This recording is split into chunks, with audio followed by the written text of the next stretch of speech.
Hi there, Danny here from GDL Automotive with a little video here just educating you all on safety recalls and what we know about them. And at the end of this, we'll talk a little bit about class actions as well.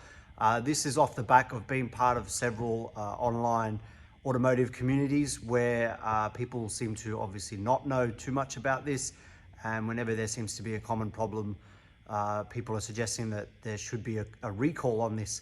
So basically a recall, if you don't know, is when the manufacturer is forced by governing bodies to take a vehicle back that's been mass produced and repair a known common fault free of charge to the consumer. Obviously this hurts the financial pocket of the manufacturer in question. So the manufacturers are as reluctant as possible to do these things. So it requires a governing body usually to force their hand. Not always, but usually it does. So in order for something to be a safety recall or a recall at all, it has to be a safety issue.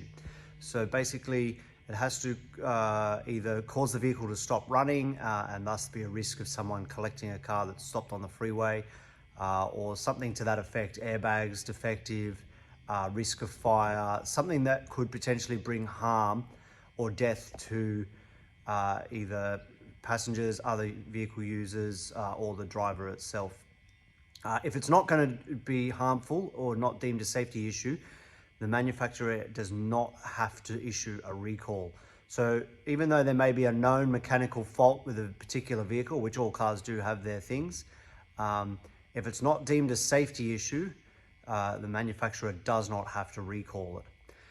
Then off the back of this comes class actions. Now class actions more common in the US, the land of sue thy neighbor. We don't see it so much in Australia, but it does still happen occasionally. Basically a class action is when a group of people, instead of an individual, takes legal action against another body. So in the case of the automotive industry, it's when a group of owners decide to privately sue a manufacturer for a common problem.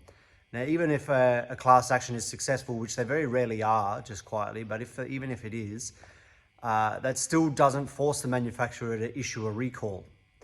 They'll just have to obviously pay out whatever is legally required from that lawsuit. So, yeah, that's kind of in a nutshell what you need to know about recalls and class actions. We're basically seeing a lot of people throwing the word recall around without actually understanding how it works and what it is. Unfortunately, in these cases, there's not a huge amount out there to protect the consumer. It's getting better. It used to be much worse. There's actually a case study of a manufacturer that produced a car in the late 70s, early 80s that was known for catching on fire when caught in a collision. And the manufacturer in question in that case study concluded that it was actually financially better to pay out the lawsuits of deceased family members than it was to recall the vehicle. So that's the kind of industry we're dealing with.